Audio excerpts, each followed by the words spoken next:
Hello everyone, welcome back to another video here. This is lesson 4 for SMS216, and what we're looking at is a spreadsheet that is very familiar to you. You've used it in the past. Our goal today is to work with a few different sheets here at the bottom. We've got a billing summary sheet, which we're used to. We're going to talk about future value and present value calculations, and we're also going to look at the loan amortization table. And then there's a little practice example for you guys to work on your own. But before we get into that, let's take a look over on the right-hand side of the billing summary sheet. If you notice, there is some information here, and it's not a lot, okay? So basically, in class, in person, I would go through the whole scenarios with you and give you that information. However, for what we're working with today, I'm going to kind of guide you through it and make you or help you understand what to use, what calculation, what formula, and so on. So basically, I'm going to kind of take this a step back and tell you that what we have here is Marty O'Donovan. This is an accountant. If you look under the accountant, column F, if you scroll all the way down, you'll notice there's a Marty O'Donovan right there. What we need to do, and what this is asking you to do, and again, there's not enough information here, not enough data for you to work with. You would need some clarification, which I'm giving you verbally. But on a test, obviously, we would give you this information specifically, the information I'm about to tell you. And so basically, we got Marty O'Donovan, and then we got this greater than 4. And this is basically saying, okay, listen, what we want to do is in column M here, we want to calculate a total. So based on all these totals, that's going to look for Marty O'Donovan and only ones that also are greater than 4 billable hours. Now, if you remember from our last lesson, we did pivot tables. This is something you could easily do using a pivot table as well. But our goal is to look at a more sophisticated function. And that's a function that we're going to do instead of creating a pivot table is called Sumifs. So basically, we want to add totals together only if they meet criteria such as accountant and greater than 4 billable hours. To do that, it's not just a simple sum because that adds everything together. We need to use some ifs, and you've seen if functions before. So let's do this. We're going to go to M9, and we're going to go up to the FX button. Okay, so if this is on a test, this is your insert function button. I'm going to click on it, and we're going to search for, or type it in, sum IFS. And there's a difference between sum if and sum ifs. If we were looking for a sum for just Marty O'Donovan, then this would be sum if without the S on the end. But because it's 2 criteria or more, we've got Marty O'Donovan and billable hours greater than 4, then we need to use the sum ifs with the S. So I'm going to click on go, and I'm going to find the function that I need, which is perfect. I'm going to click on it and click OK. What's going to happen is you're going to get a dialog box now, and it says the first thing it's asking you for is what's the range that you want to total together? What's the entire range? Well, the entire range is this total column in J. So the range is J4 J5, I apologize, J5 all the way down to J105. So it's all of the numbers we want to add together. If this was a regular sum, then it would just give you a total and away you go. But it's not. It's a sum ifs. Long story short, we want to select them all. Then, if you notice below, it says, well, where's the criteria? What's the first criteria you're looking for? Well, we're looking for Marty O'Donovan. That's the first criteria. Well, that's found in column F. He's an accountant. So column F. And so what happens here is you can actually type in F5 to F105 because it's going to match the range of your totals, but it's going to be a different column, column F. Criteria for this specific column is Marty, and you have to be careful on how you spell it, O'Donovan. If you make a mistake and you don't spell the name correctly, it's going to break. Okay, the formula will not work. So watch out. Don't put any extra spaces in. Don't put extra spaces between. Don't spell Donovan wrong. It will cause a problem. So when I go to the second criteria, so it says second range now. Well, we fixed the accountant. That's good. Now we're looking at billable hours greater than 4. Well, we know our billable hours are located in column H. So the range, anytime you see the word range, you know it is the group of cells we are analyzing. So this would be H5, right? H5 all the way down to H105. And you'll notice a whole bunch of numbers show up here. Now, when you see the word criteria, you know it is specifically a criteria that you're looking for, and in this case, greater than 4. Okay, so let's review. Your sum range is the entire range in which you are looking at the numbers that you want to calculate. Your first criteria was Marty O'Donovan. He's found in the accountants. That's column F. So F5 to F105. And if you notice, I didn't have an F. That would have been a problem. So F5 to F105, Marty O'Donovan, H5 to H105, and the criteria was greater than 4. So now what I'm going to do is I'm going to press OK and see what total it gives me. And I've got an error. Did anyone else see what happened? So let's take a look. Go to the dialog box here. Make sure that everything is proper. Everything is good. Take this out here, maybe. Quotations is upset, perhaps. And try OK again. Actually, you know what? I got quotations in this here. That's the problem. There we go. Yeah, so what happened is when I missed the F originally in the function, it put in quotations and it broke the formula. So this is a perfect example of why you need to be super careful. I've been doing this for years and I'm still breaking things. And so that's why you have to be super careful. And I'm glad that happened because now it's a learning point for you. My number is 4575. Click OK. All right, so that was a long way of doing that. But once you get that format, that formula, the Sumifs, you can easily go and do the next one. Look at the next one here. It is basically the same formula, but instead of greater than 4, you're looking at less than 4. So let's do that one again, and then we'll move on. I'm going to go FX. I'm going to look for Sumifs, which is perfect. Click OK. The sum range, as I know, is J5 to J105. It's the same sum range.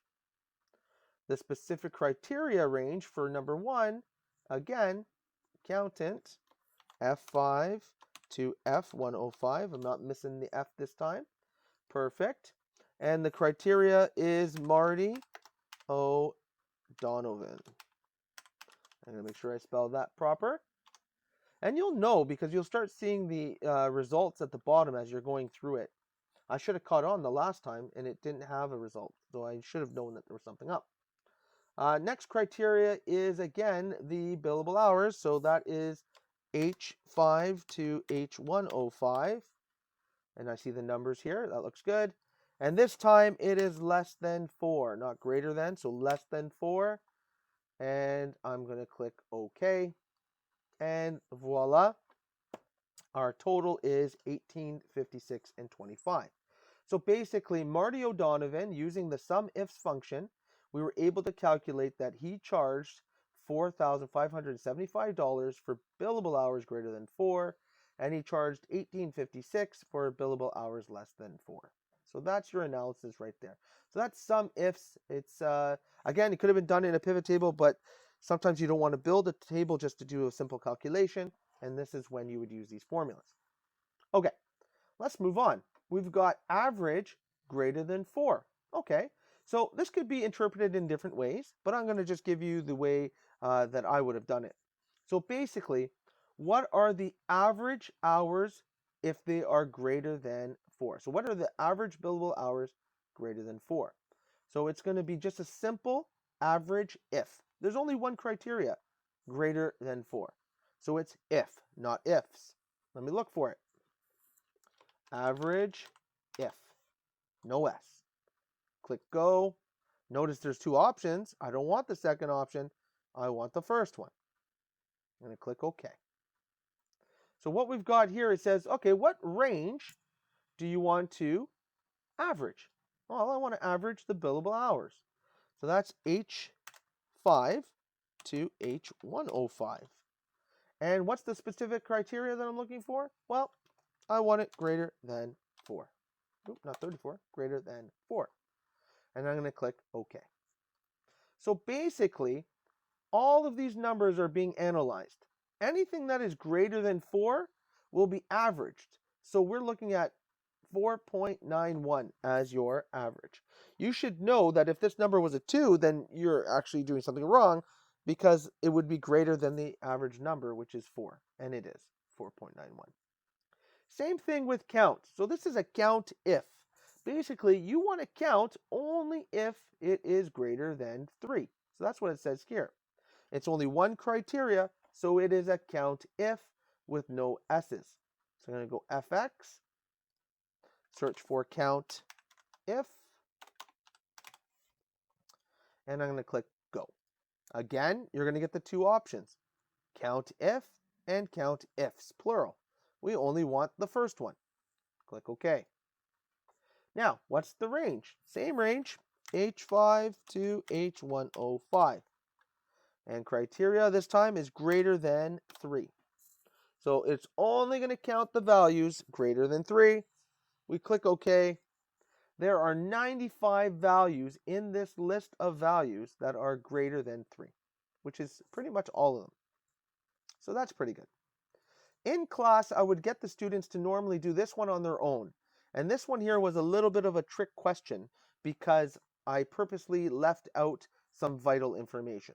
So this function here is the same as the ones up here, very similar. It is a SUMIFs because there are two criteria. There is a ROSA and there is a greater than 3. Where students get messed up is they type in ROSA as the criteria, but it's not. It's actually ROSA, and you have to look at the list. It has to match exactly. So it is actually Rosa Martinez that needs to be calculated. And so I throw that in there as a little trick question in class to see who catches on. But since we're not in class and this is a video, I wanted to point it out to you so that you don't waste time. So let's take a look at this again. This is a SUMIFs, just like this. So I'm going to go FX, search for SUMIFs, which is the third one in my list. Click OK. So what we got now is a sum range. The sum range, again, is J5 to J105. So we're talking about the totals here.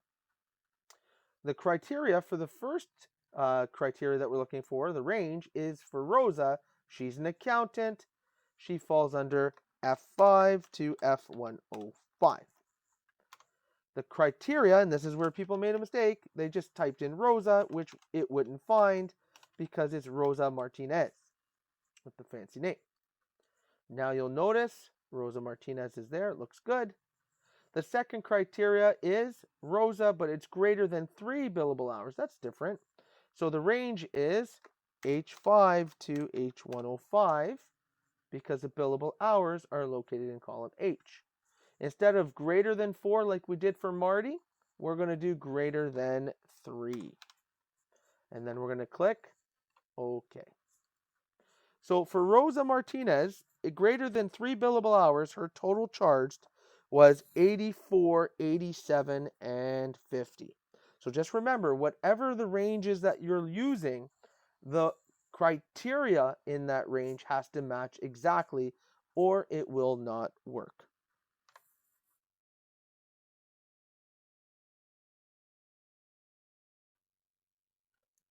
Okay, so now we're going to move on to the FV-PV lesson tab at the bottom. And basically what we have set up here are two formulas that we need to learn how to calculate. So basically we got future value, FV, which allows us to calculate what money will be worth at a time in the future. And then the present value is what is the money going to cost us today to get us a value in the future that we're hoping to have. And so here's what you need to do. We're going to take one at a time. So we usually use an example of wanting to retire in the future, and we're going to calculate how much we're going to have at retirement. And so what we normally say is, okay, let's kind of work things out. In order to calculate future value, you need to know the following 4 items. So here's what happens. First of all, the easiest thing you can kind of try and figure out is how much longer do you plan on working? And so when we do this example in class, we talk about, what's the average age of the class, and, when do people usually retire, and then we figure out a number. What is the most common number that we get is most students feel that they're going to work for, well, not at least, but about 40 years from the time they graduate. So we're going to say our term in this example to calculate is 40 years. So if you were to graduate maybe at 22, 23 years old, depending on your situation, you work in 40 years, you're looking at 62. Some people retire at 65. It really depends on health and finances, right? And so here's what we're going to do. We're going to say 40 years. Then we talk about this payment, okay? And so in reality, when you plan on retiring, you need to look at yourself and say, okay, I plan on retiring in 40 years. And in order to do so, I need to put money away. I need to pay myself. And we use a yearly payment to make things super simple. And for testing purposes, we'll probably leave it that way as well. So if we're going to work for 40 years, well, at the end of each year, we should have saved some money up and we should put it into an investment for retirement savings. So let's say, and we can bounce this number around, but in class, we'll say this number is anywhere between $5,000 and $10,000 a year you're going to put aside and invest in yourself for your retirement. So what I'll do is I'll find a number in the between, and I'm going to say $7,500. And so this is one person saving for retirement, $7,500 a year. They've saved it. They've taken it out every month a little bit, and at the end of the year, they're going to invest it. So we got $7,500. You're going to talk to your financial planner, and you should all have a financial planner because they're very, very important. Some people say, oh, I use the bank for my financial advisor, but it's not always a good solution. You should have someone that is dedicated and will be there throughout the long haul. So just, research your financial advisor before you get into anything, and make sure you understand your investments before you do them as well, because it's very important. So what you're going to do is you're going to talk to your financial planner, and they're going to say, you know what, I'm going to pretty much guarantee I'm going to get you 6% return year over year. So you said, okay, 6% is fine. Better than just leaving your money in the bank. As we know, we don't get paid interest on money in the bank. If you do, it's cents, very, very little. So 6% is decent. If they can't get you 6%, I don't know if they should be in financial planning. This last one here at the top is a lump sum, or in other words, a present value. Now this amount you may or may not have. This is an amount that you are going to invest only once in the time frame that you are calculating your future value. What that means is it's money you need to put in right away the first time you invest. So if this is your first year and your parents gave you some money because they want to see you do well, maybe they gave you some money to put in right away. If they didn't, this number should be 0. So if you don't have any savings right away, you put 0 there because it won't work for you, okay? It's only money you have in hand the very first year. So based on this, we've got 4 pieces of information. This is a 0. You could change this to some money. Maybe you had 1,000 saved. I don't know. You can play around with that at a later time. But you need these 4 values in place, and then you can calculate FV. So in B7, I'm going to click on FX, and I'm going to look for FV, which stands for, again, future value. When I press enter, it's going to pull it up, and I'm going to click OK. And now we can start plugging in our values. Now be careful, we need to use cell references, right? In case the rates change. So let's do that. The rate is going to be 6%. The number of periods is going to be 40, which is in B4. Now here's where it gets a little bit interesting. When calculating your future value, there's a rule that you need to remember and to follow. The rule is whatever payments you make to yourself, they need to be negative. And whatever lump sum or present value you pay yourself, it needs to be negative as well. They both have to be. That's just the way the formula works. So for example, my payment is going to be negative, and then I'm going to click B5. Okay? And then my present value is going to be negative, and I'm going to select B2. Now, some people are like, well, you got no money. Why are we putting this in there? It's not bold like everything else. Why are we even using it? Well, we use it because in the event our numbers change, or we actually have a lump sum, we can auto recalculate. Just because it's 0 doesn't mean you leave it out. It should be there, and it should be formatted as negative. Okay, so you got negative payment, negative present value. I'm going to click OK. And what I'm going to notice is I'm going to have, in 40 years, I'm going to have a retirement fund of $1,160,000. So that's substantial, right? Like, think about it. That's a lot of money. If you take 40,000 and you times it by 7,500, you can actually see what it costs you. So if you want to type it in, you can do it for fun. You can go cost, and we can go equals 40 multiplied by 7,500. And so it actually only costs you $300,000 out of pocket. This is your own money. Okay, so people ask, well, how is that possible? How is it that it cost me $300,000, but I've got $1.1 million? And the secret is compound interest. And the earlier you start, the better off you will be. Okay, so just always keep that in mind. I tell the students all the time, make sure you start this investing early so that the money has time to grow. When you start losing time, you're going to lose interest, and you're going to lose overall portfolio amount. So keep that very, very close to you and in your eyes, because it's very important. Now, let's say you look at this 1.16 number and you're like, you know what? I would much rather have 1.5 million even. Well, in order to get 1.5 million here, you need to dump something in the first year, the first time you do it. To calculate that, we use the PV function. So let's take a look. So over here, I'm going to type in the same information. It's going to be 1.5 million, because that's our new goal, right? That's how much we want, 1.5 million. This is what we have. This is what we want. The rate stays the same, so 6%. The term stays the same, 40, and your amount you're investing stays the same at 7,500. What we need to know is, what should this number be to make this number reality? So we go FX, and we search for PV, which is present value, and we're going to click go, and there it is. I'm going to click it and click OK. So once again, we get the dialog box. It's very similar. Instead of figuring out what the future value is, we are figuring out what the present value is. You need to be very careful. You do not mix these functions up. If you do mix them up, you're going to get the wrong answer and then do poorly on the test, and you don't want that. All right, so let's start here. We've got PV, which is your, we need our rate. The rate is 6%. Notice how I don't have to divide it or do anything, because everything is in years.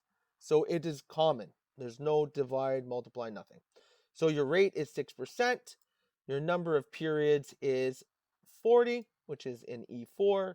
Now, what is different between doing a future value calculation and a present value calculation is when you get to this point here. If you remember, and I hope you do, when you calculated the future value, both had to be negative, right? Your payment and your PV had to be negative. Now, when doing PV, the rule, and this is something you've got to memorize, is that one of these two have to be negative, either the payment or the future value. It doesn't matter which one you choose, but one of those have to be negative. You decide. So I'm going to go PMT, positive. I'm going to go negative future value. So it's extremely, extremely important that one of these two is negative, or your formula will be broken and you will lose marks. Look at your result. The result is 32,986.06. Now, if I reverse the negatives, if I take this negative out and I put the negative here, instead in the PMT, the result is identical. The only difference is one result will come out negative, one result will come out positive, but the number is identical. So on your test, you need to type in your number, whether it is negative or positive, it doesn't matter. And I'm going to tell you guys now, and I'm hoping you're watching this video, and I'm hoping next week when you write your test, that you know that I don't want brackets. When you guys type your answers into the test, they should be just the numbers. Doesn't matter if it's negative or positive. Okay? So I'm putting this in the video, so for those who watch it, they will know and they will not make the mistake. All right, I'm going to press OK, and voila, it is 32,986.06. Now, to double check yourself to make sure you did it proper, then what you can do is you can actually type in the number here in the future value and see if it's going to get us at 1.5 million, the close to it anyway. But it's going to be a few cents off, it usually is. So 32,986.06, press enter, and there's your 5 cents. So it's a little over by 5 cents, no problem. But yes, these things balance, you know your formulas are correct. Okay, so very, very important. You're going to get a bunch of these on your next test, so future value and present value.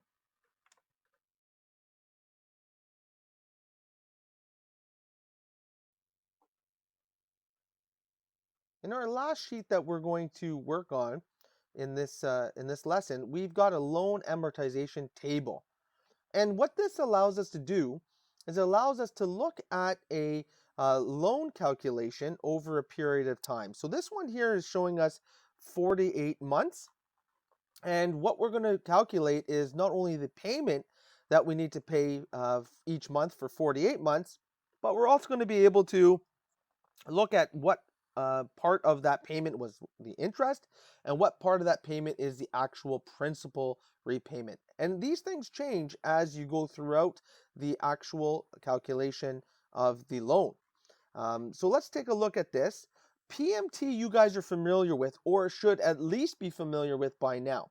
The only difference when dealing with a loan table like we are is that you have to put inside the absolute references so that when you pull down your information, it's not going to break. And I'm going to show you how that's done. So let's take a look at B9. This is a simple PMT. So I'm going to go FX, search for PMT, press go. And then I found the formula. I'm going to click OK. So again, this is business as usual. You should be in good shape. Now it says the rate is, and we're going to click on the approved rate, 5 1/4.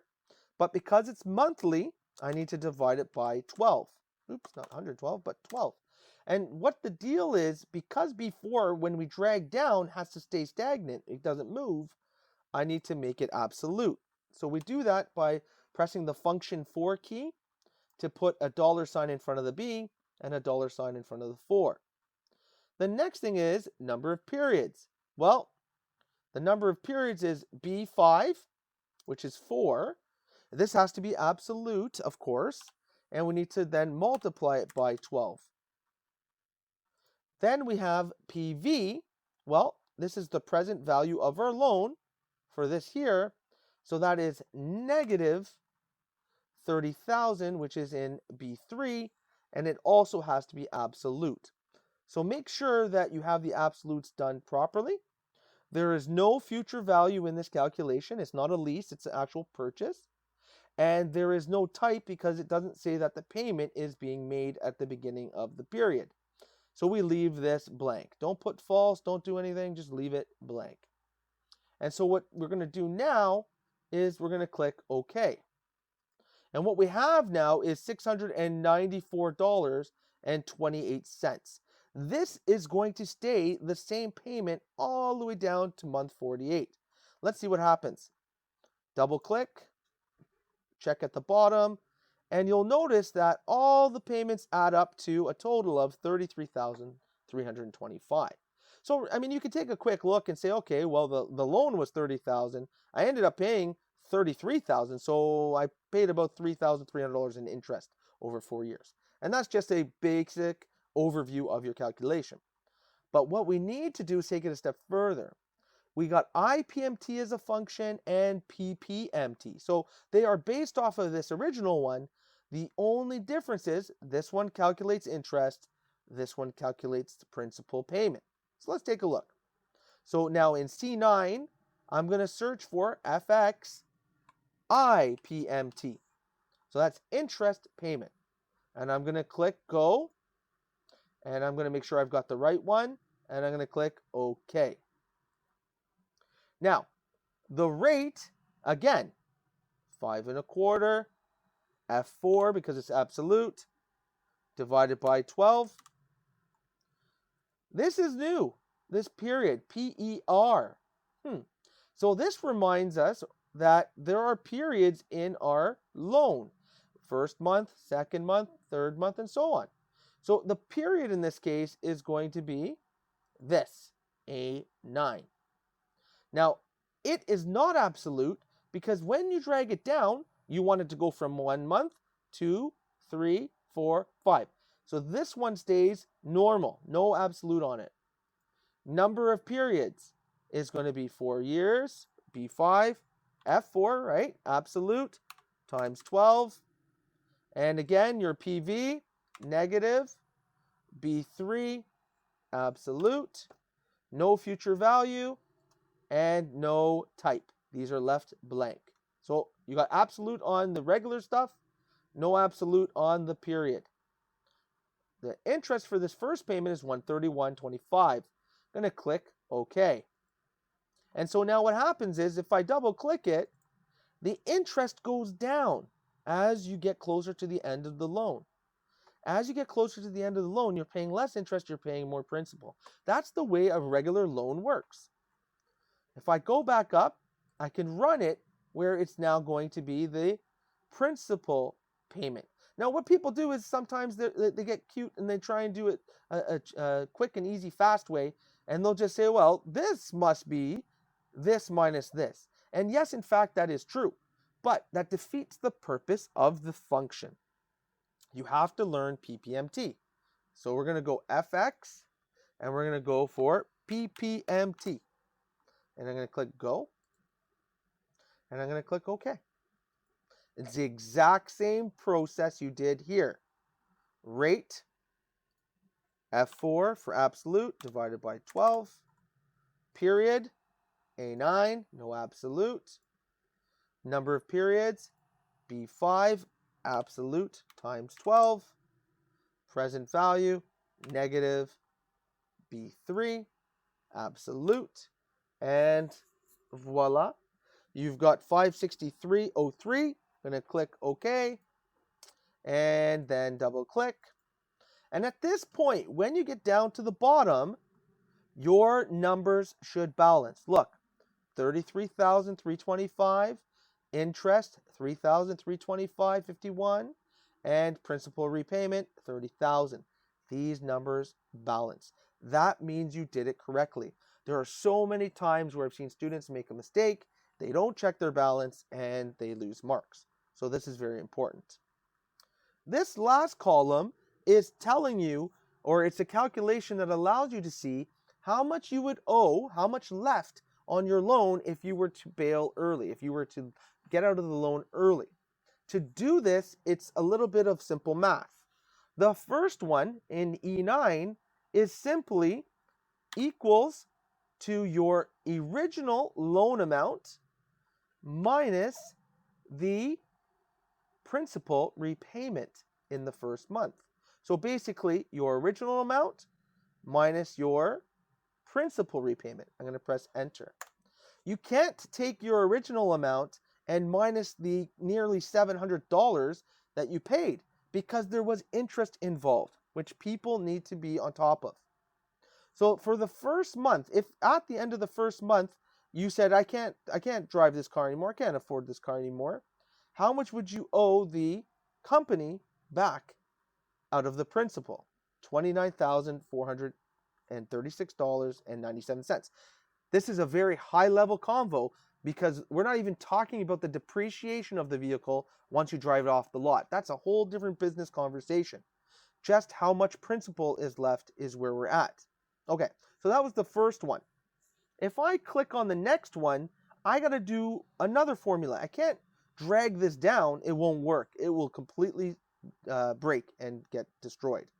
So for the second one here, you got to go equals, not the original amount, but the previous amount. So now we're looking at the previous amount, which is this one. This is the previous balance minus the next principal repayment. Okay, so this is your principal repayment. And once you've done this second one, now it'll all go in line. So I can double click. It will now continue the actual sequence all the way to the bottom. And again, you need to verify that by the time you get to the last one, it is now at 0. Okay, so your last one is at 0. Everything is fantastic. It all balances out. And so I invite you guys to look over this a few times, practice it a few times, because it will be a test question. And yeah, it'll be fun. Okay, so from there, what I'm going to do is I'm going to get you guys to do a practice future value. And once you've done that, future value and present value, that's your practice question. It'll get you ready for the final test, or your final Excel test, that is, next week. Well, I hope you enjoyed it. Thank you very much for watching. And if you have any questions, feel free to email me. Take care.